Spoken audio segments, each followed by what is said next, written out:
प्रिय छात्र छात्राओं, आज हम अपने बीए पार्ट फर्स्ट हिस्ट्री के पेपर फर्स्ट प्राचीन भारत के इतिहास के अंदर अपने टॉपिक भारतीय इतिहास को जानने के प्रमुख स्रोतों के अंतर्गत पुरातात्विक स्रोतों के बारे में बात करेंगे।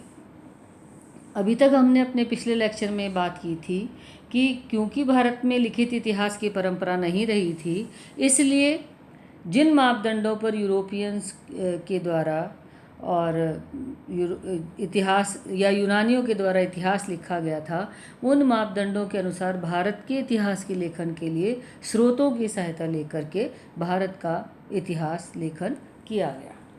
उनमें हमने दो प्रकार के स्रोत बताए थे, पुरातात्विक और साहित्यिक। आज हम बात करेंगे पुरातात्विक स्रोतों के बारे में।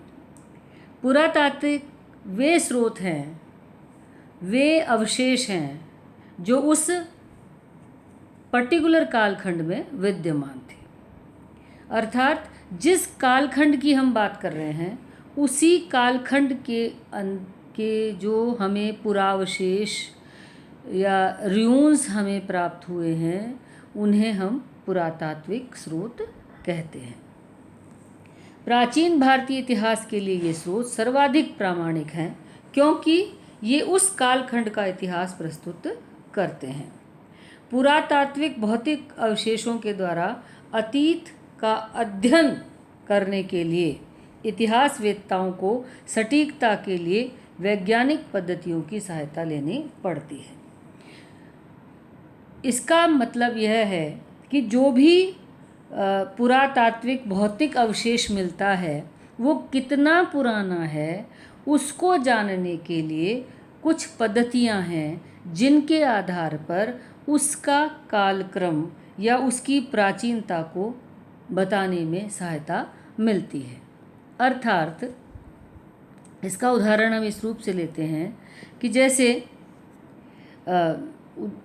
एक पद्धति है लकड़ी के ऑब्जेक्ट्स को जानने के लिए कि लकड़ी के रिंग्स गिन करके, लकड़ी के अंदर जो छल्ले होते हैं, उन छल्लों के आधार पर हम उस समय का काल निर्धारण करते हैं। कोई भी जो वृक्ष है, वह वृक्ष पूर्ण अवस्था तक प्राप्त करने के लिए उसमें एक निश्चित समयावधि लगती है। उस समयावधि का ज्ञान पेड़ के अंदर बने हुए छल्लों से पता लगता है। एक छल्ले से दूसरे छल्ले तक बनने का बीच का जो समय है, वो समय एक छल्ले से दूसरे छल्ले, दूसरे छल्ले से तीसरे छल्ले, तीसरे छल्ले से चौथे छल्ले में। तो अगर हमें कोई लकड़ी का अवशेष मिलता है या किसी फर्नीचर का अवशेष मिलता है, किसी दरवाजे का अवशेष मिलता है, तो हम उसके अंदर लकड़ी के छल्लों की पुनरावृत्तियों को देख करके हम उसका काल निर्धारण कर सकते हैं। इसके अतिरिक्त कार्बन डेटिंग एक पद्धति है। प्रत्येक जीवित और निर्जीव चीज़ों में कार्बन नामक एक तत्व होता है जो मौजूद रहता है, और यह कार्बन नामक तत्व जीवित अवस्था में ज़्यादा होता है, और जब मृत हो जाते हैं या वह समाप्त हो जाता है, तब उसका क्षरण होना प्रारंभ हो जाता है। तो क्षरण होने से जिस मात्रा में उसका क्षरण हुआ है, उस मात्रा के आधार पर काल का निर्धारण किया जाता है। इसलिए भौतिक अवशेषों के आधार पर जो अतीत का अध्ययन किया जाता है, उसे वैज्ञानिक पद्धति से जांच कर, परख कर ऐतिहासिक सटीकता को स्थापित करने का प्रयास किया जाता है। पुरातात्विक स्रोतों में सबसे प्रमुख स्रोत हैं अभिलेख। अभिलेख यानी कि उस कालखंड विशेष के लिखे हुए लेख, और अभिलेख सबसे ज़्यादा प्रामाणिक स्रोत होते हैं, क्योंकि ये उस कालखंड में उत्कीर्ण किए गए हैं, उसी कालखंड में लिखे गए हैं। तो अभिलेख उस विशिष्ट कालक्रम में राजाओं, अन्य महत्वपूर्ण पदाधिकारियों, शिलाओं द्वारा, राजाओं व अन्य महत्वपूर्ण पदाधिकारियों द्वारा या सेठों के द्वारा, नगर सेठ के द्वारा या समाज के किसी कुलीन वर्ग व्यक्ति के द्वारा शिलाओं, स्तंभों, ताम्रपत्र, ताड़पत्र एवं मूर्तियों पर लिपिबद्ध रूप में लिखवाए जाते थे। उत्कीर्ण सामग्री के आधार पर अभिलेखों को 5 श्रेणियों में विभक्त किया जाता है, अर्थात ये किन पर उत्कीर्ण हैं उसके आधार पर अभिलेखों को 5 श्रेणियों में विभक्त किया जाता है।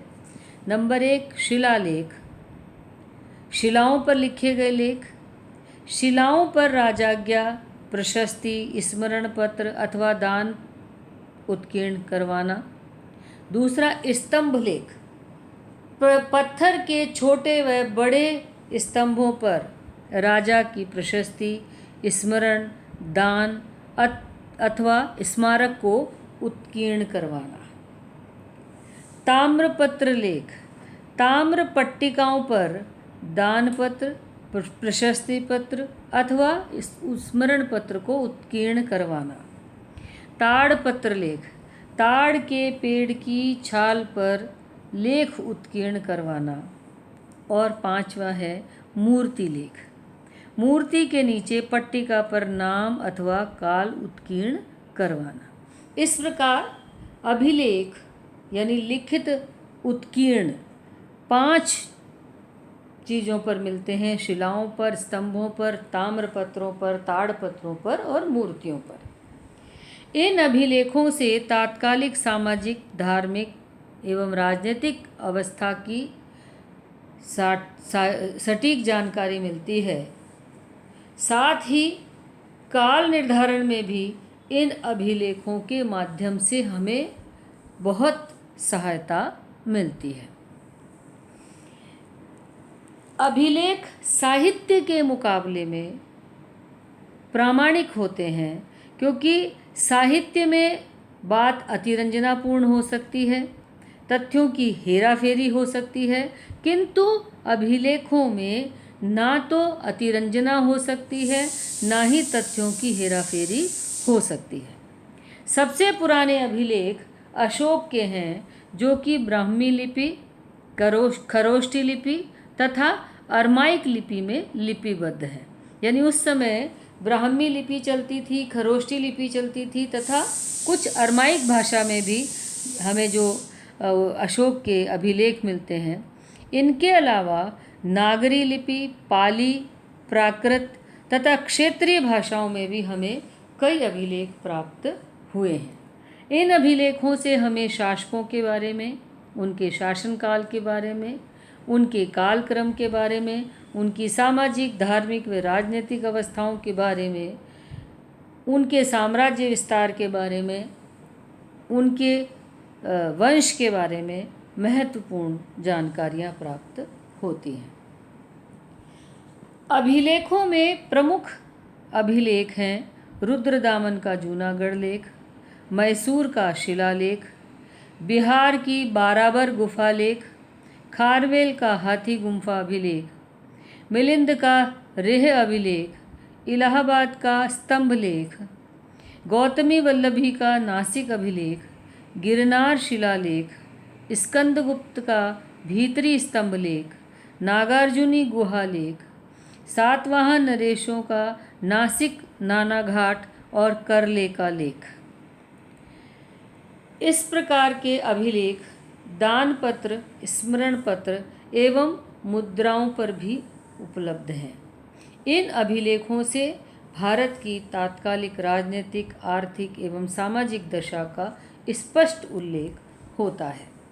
इन अभिलेखों से इतिहास के विकास, कालक्रम, संस्कृति, कला, दान, भाषा का विकास आदि चीज़ों पर प्रकाश पड़ता है। जैसे कि अशोक के बारे में, मौर्य साम्राज्य के बारे में हमें सटीक और सही जानकारी, प्रामाणिक जानकारी तभी प्राप्त हुई जब अशोक के अभिलेख खोजे गए।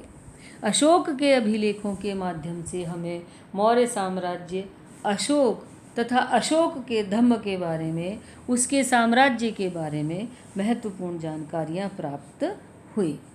रुद्रदामन के जूनागढ़ अभिलेख से भी हमें मौर्य साम्राज्य के बारे में महत्वपूर्ण जानकारियाँ प्राप्त होती हैं।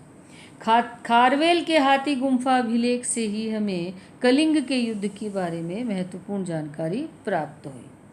इस प्रकार पुरातात्विक स्रोत तो प्रामाणिक होते ही हैं, उनमें भी अभिलेखों को सर्वाधिक प्रामाणिक व तथ्यात्मक प्रमाण के रूप में माना जाता है।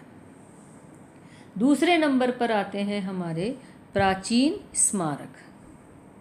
उस कालखंड के, उस युग विशेष के प्राचीन भवन एवं स्मारक मूक ऐतिहासिक ग्रंथ हैं, क्योंकि ये भवन, ये महल, ये स्मारक उस कालखंड में बने हुए हैं। हालांकि इनके खंडर ही उपलब्ध हैं, किंतु ये भवन, महल या स्मारक उस काल की स्थापत्य कला के बारे में, चित्रकला के बारे में, आर्थिक स्थिति के बारे में हमें महत्वपूर्ण जानकारियाँ उपलब्ध कराते हैं। सिंधु सरस्वती सभ्यता की पूर्ण जानकारी हमें सिर्फ और सिर्फ स्मारकों के अवशेष से ही मिलती है। सिंधु सरस्वती सभ्यता नगरीय सभ्यता का उत्कृष्ट उदाहरण है। यह उसके अवशेषों से ही, जो नगर के अवशेष मिले हैं, उससे ही ज्ञात होता है। उत्तर भारत के मंदिरों की नागर शैली, दक्षिण की द्राविड़ शैली और इन दोनों के समागम से दक्षिणापथ की बेसर शैली कैसे बनी, उनकी क्या विशिष्टता है, वह इन अवशेषों से ही पता चलती है। बौद्ध चैत्य हों, विहार हों या मठ, जहाँ चित्रकला एवं स्थापत्य के सुंदर उदाहरण हैं, वहीं बौद्ध भिक्षु एवं भिक्षुणियों का जीवन, उनके द्वारा धर्म हेतु किए गए कार्यों का इतिहास भी प्रस्तुत करते हैं। कंबोडिया, जावा, सुमात्रा, श्रीलंका, बाली आदि देशों पर भारत का प्रभाव था, यह स्पष्ट होता है वहाँ के मंदिरों, चैत्यों की स्थापत्य शैली से। मंदिरों, चैत्यों का स्थापत्य एवं उत्कीर्ण मूर्तियाँ हमें बृहत्तर भारत का चित्र प्रस्तुत करती हैं। यानी इन स्मारकों के माध्यम से हमें इतिहास की महत्वपूर्ण जानकारी प्राप्त होती है। इन्हीं के आधार पर हम उनके शासन विस्तार के बारे में, उनकी कलाओं के बारे में, स्थापत्य कला के बारे में, तकनीकी और विज्ञान के ज्ञान के बारे में जानकारी प्राप्त होती है। अगले पुरातात्विक स्रोत हैं मुद्राएं। प्राचीन मुद्राएं अपने काल की राजनीतिक, आर्थिक एवं सामाजिक दशा का चित्रण करती हैं। इन मुद्राओं पर राजाओं के नाम, वंशावलियाँ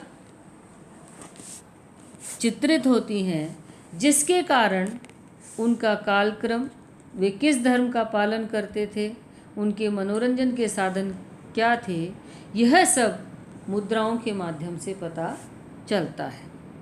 प्राचीन भारत की सर्वप्रथम मुद्रा आहत मुद्रा थी। आहत का मतलब है जिसके ऊपर चोट की गई है, जिस पर कोई लेख नहीं है, सिर्फ चिन्ह है। गुप्त काल आर्थिक रूप से समृद्ध था, यह जानकारी हमें उनकी मुद्राओं से पता चलती है, क्योंकि उनकी मुद्रा स्वर्ण मुद्रा थी, जो 111 ग्रेन वजन की शुद्ध स्वर्ण मुद्रा थी। इन मुद्राओं पर अंकित गरुड़ का चिन्ह उनके वैष्णव धर्म का पालन करने की जानकारी देता है। उन पर अंकित, उन पर उत्कीर्ण जो चित्र हैं, उनसे उनके शिकार प्रिय होने, संगीत को आमोद प्रमोद के साधन के रूप में इन मुद्राओं से ही हमें जानकारी मिलती है। जैसे समुद्रगुप्त की व्याघ्र का शिकार करते हुए एक मुद्रा है, समुद्रगुप्त की वीणा बजाते हुए मुद्रा है। तो इन मुद्राओं के माध्यम से हमें उनके कला, संस्कृति, उनके मनोरंजन के साधनों के बारे में जानकारी मिलती है। मुद्राओं का प्रसार राज्य विस्तार के बारे में भी जानकारी बताता है। जितनी दूर दूर तक किसी एक राजा की मुद्राएं प्राप्त होती हैं, वह यह बताती है कि उस राजा का शासन कितने दूर तक विस्तृत था। इसके अतिरिक्त वह राज्य अधीनस्थ राज्य है या उस राजा के द्वारा उसको अपने राज्य में मिला लिया गया है, इसकी भी जानकारी प्रदान करती हैं मुद्राएं। कैसे? अगर वह राज्य उस शासक के द्वारा अपने राज्य में मिला लिया गया है तो वहाँ सिर्फ मिलाने वाले राजा की मुद्राएं मिलेंगी। लेकिन यदि वह राज्य उस राजा ने अपने सिर्फ अधीनस्थ किया है और वह राजा उसे कर चुका रहा है, तो उस राज्य में हमें उन दोनों राजाओं की मुद्राएं मिलेंगी, जिसने अधीन किया है और जो अधीन आया है।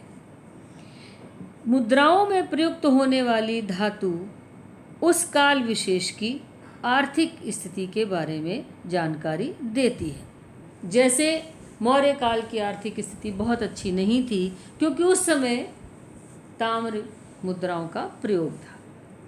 गुप्त काल की आर्थिक स्थिति अत्यंत सुदृढ़ थी, क्योंकि उनकी मुद्राएं स्वर्ण मुद्राएं थी।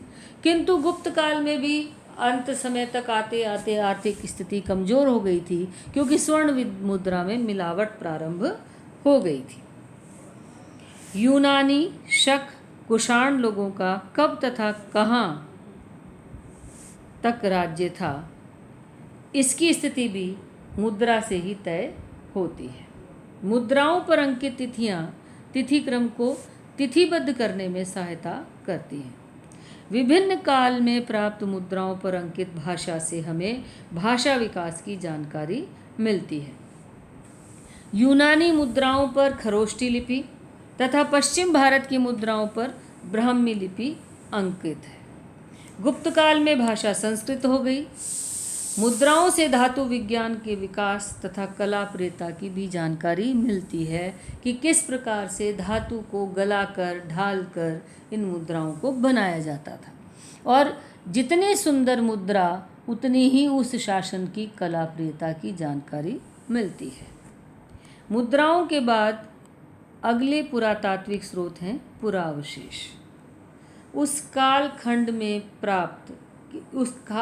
से प्राप्त आभूषण, खिलौने, बर्तन, मूर्तियाँ, चित्र वो उदाहरण हैं जो उस काल के विकास की गाथा सुनाते हैं। सिंधु सरस्वती सभ्यता के बारे में सिर्फ पुरावशेष ही उस काल का इतिहास बताते हैं। यह पुरा सामग्री उनके उद्योग, व्यवसाय, खिलौने, सौंदर्यबोध, कृषि करते थे या नहीं, उनसे ही जानकारी मिलती है, क्योंकि ये सब चीज़ें कहीं लिखी नहीं हैं। सिंधु सरस्वती सभ्यता की लिपि को पढ़ा ही नहीं जा सका है। उनके मणकों के अवशेष, श्रृंगार पेटिका, हल एवं बैलगाड़ी का खिलौना, पासे, अस्त्र शस्त्र, मछली पकड़ने के कांटे, मोहरे, यही हैं उस काल की ऐतिहासिक सामग्री। कुषाणकालीन मूर्तियाँ स्थानीय एवं विदेशी प्रभाव से बनी मूर्ति कला को बताती हैं। मथुरा शैली स्थानीय मूर्ति कला है और गांधार शैली यूनानी प्रभाव से युक्त मूर्ति कला है। तो मथुरा शैली एवं गांधार शैली की भिन्नता मूर्तियों से ही स्पष्ट होती है। भारत में बौद्ध चित्रकला की विरासत भित्ति चित्रों में सुरक्षित है। अजंता एवं एलोरा बौद्ध चित्रकला के प्रमुख केंद्र रहे हैं। अगले अवशेष हैं मृदभांड। भिन्न भिन्न काल में प्राप्त मिट्टी के बर्तन कालक्रम निर्धारण में महत्वपूर्ण भूमिका निर्वाह करते हैं। लाल मृदभांड, धूसर काले मृदभांड, गैरिक मृदभांड, कृष्ण लोहित मृदभांड, धूसर चमकीले मृदभांड। इनका तात्पर्य है लाल मृदभांड मतलब लाल रंग के पकाए हुए मिट्टी के बर्तन। धूसर काले मृदभांड धूल जैसे रंग के काले मिट्टी के पकाए हुए बर्तन। गैरिक मृदभांड गेरुआ रंग के मिट्टी के पकाए हुए बर्तन। कृष्ण लोहित मृदभांड काले और लाल रंग के पकाए मिट्टी के पकाए हुए मृदभांड और धूसर चमकीले मृदभांड यानी धूसर रंग के पॉलिश्ड मिट्टी पकाए हुए मिट्टी के बर्तन। इन बर्तनों के माध्यम से हमें इतिहास के काल निर्धारण में सफलता प्राप्त होती है। इन मृदभांडों की उपलब्धता से काल निर्धारण एवं राज्य विस्तार की जानकारी प्राप्त होती है। यानी एक प्रकार के बर्तन जितने बड़े स्थानों पर मिल रहे हैं उतना ही बड़ा साम्राज्य विस्तार माना गया। और कौन से बर्तन कहाँ मिले हैं, किस प्रकार के मिले हैं, उनसे उनका काल निर्धारण किया जाता है। इस प्रकार हमने देखा कि इन स्रोतों के माध्यम से, पुरातात्विक स्रोतों के माध्यम से हमें इतिहास की प्रामाणिकता व तथ्यों को एकत्रित करने में महत्वपूर्ण सामग्री मिलती है। हम अपने अगले लेक्चर में साहित्यिक सामग्री के बारे में बात करेंगे।